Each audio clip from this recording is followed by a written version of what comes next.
Assalamualaikum warahmatullahi wabarakatuh. Kita lanjutkan kembali perkuliahan kita. Sebab berikutnya kita bicara kopel. Ya.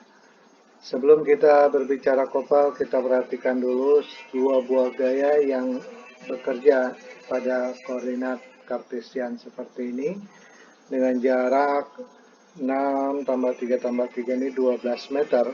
Ya. Kita akan menghitung momen. Misalkan kita akan menghitung momen di titik A ataupun di titik 0. Nah, kita misalkan menghitung momen di titik 0. Momen di titik 0 kalau kita hitung artinya yang 100 Newton yang di titik B dia berputar searah jarum jam.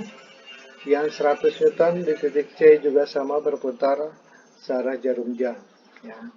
Artinya kedua momen itu saling menjumlahkan. Oke, untuk kasus ini yang berputar searah jarum jam sebenarnya negatif. Nah, yang kita ketahui bahwa positif itu yang berlawanan arah jarum jam.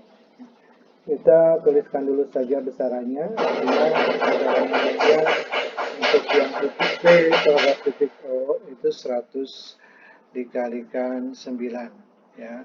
Kemudian yang ditambah yang di titik C 100 kali 3. Nah, kalau kita jumlahkan ini 900 tambah 300 berarti 1200 Newton meter.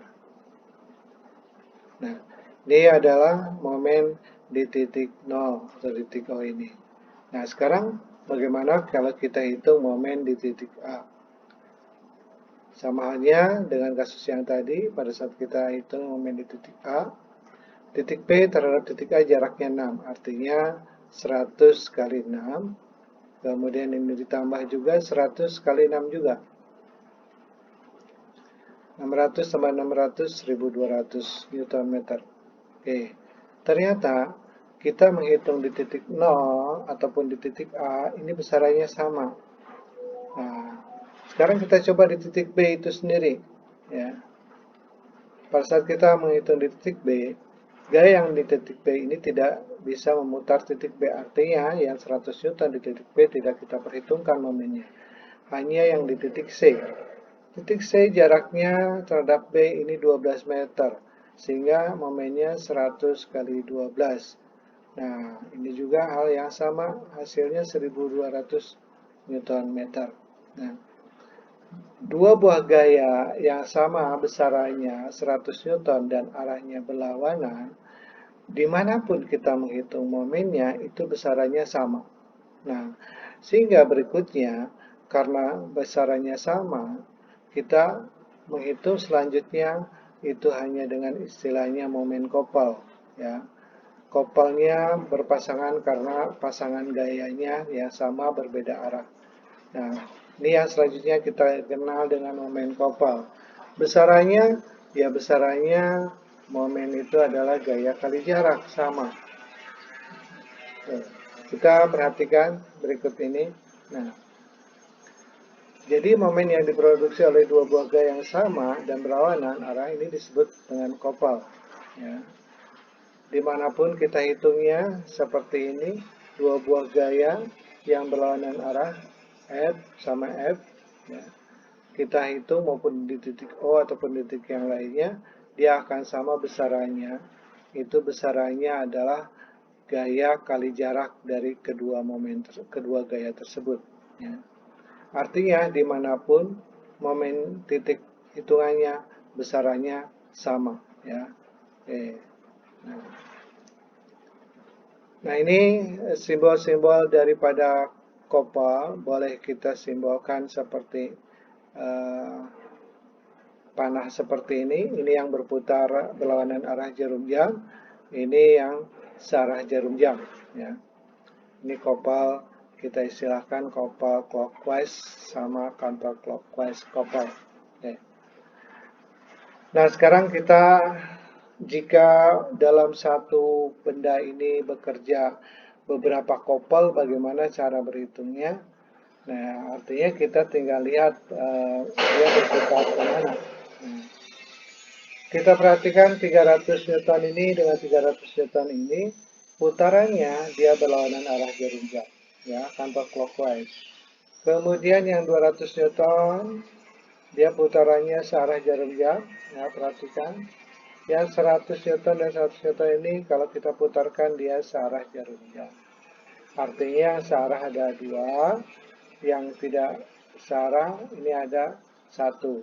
Nah, kalau kita mengacu ke hitungan momen, yang positif itu yang berlawanan arah, artinya yang 300 ini, ya, kita hitung momen kopelnya, kita hitung 300 kali jaraknya 2.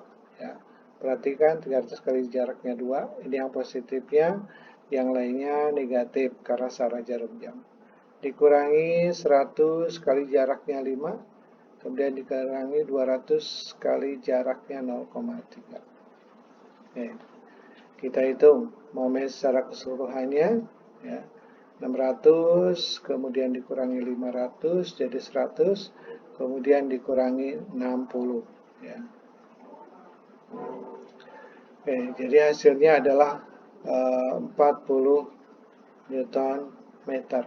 Ini kopel hasil penjumlahan ketiga buah pasang kopel. Ya. Oke, baik, ini kita bicara kopel itu sendiri.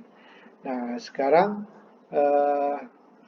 kopel juga bisa kita gunakan untuk memindahkan gaya dari posisi kerja gayanya ke posisi kerja ke titik gaya yang lain, ya. Misalkan kita punya sebuah gaya di titik A, ya. Kemudian bagaimana kita ingin menyimpannya di titik F, di titik B, begitu kita simpan di titik B, maka akan muncul momen. Nah, ini yang kita namakan perpindahan gaya ini dari titik A ke titik B, di mana di titik B ini muncul momen atau kopel. Nah, ini kita kenal dengan sistem kopel gaya. Ya, ini sistem kopel gaya. Oke, contohnya. Ini ada 90 Newton bekerja di tuas yang panjangnya 30 cm pada sudut 60 derajat. Kita ingin memindahkan gaya 90 Newton ini kopel gayanya terhadap titik O. Ya. Ini adalah prosesnya. Pada saat kita memasangkan sebuah gaya di titik O, ya, ini sama saja. Artinya ini sama, tidak ada berpengaruh karena di titik O ini saling berlawanan, pasti habis. Nah, kemudian kalau kita ambil dua buah gaya yang saling berlawanan, yang ini dengan yang ini tidak lain menjadi kopel. Artinya dua buah gaya ini berubah menjadi kopel. Nah, yang kita lambangkan menjadi M apanya. Gaya 90 Newton yang satunya ini tetap tergambarkan. Sehingga inilah jadi kopel gaya perubahannya. Nah, ini kopel gaya dari perubahan perpindahan dari titik gaya yang di atas ke titik O. Besaran momennya berapa atau besaran M ini nilainya? Nah, ini perhitungannya sama seperti menghitung momen, ya artinya gaya kali jarak. Perhitungan gayanya bisa kita tetapkan yang tegak lurusnya, yang jaraknya yang kita ubah. Nah, ini jaraknya segitiga sudut 60, ini 30 cm. Artinya dia itu sendiri 30 cm, ini sin 60 derajat. Oke. Kita hitung 30 kali sin 60 derajat, hasilnya adalah 30 cm kali sin 60.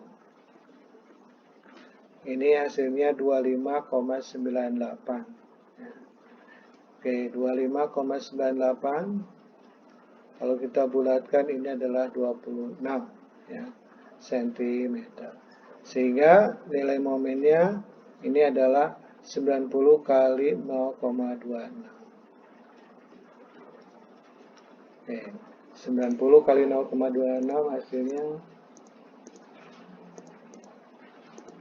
23,4 Newton meter. Ya. Oke, ini adalah untuk sistem kopel gaya. Ya, jadi target dari sistem kopel gaya ini kita memindahkan gaya dari satu titik ke titik yang lain. Selanjutnya kalian coba perhatikan latihannya.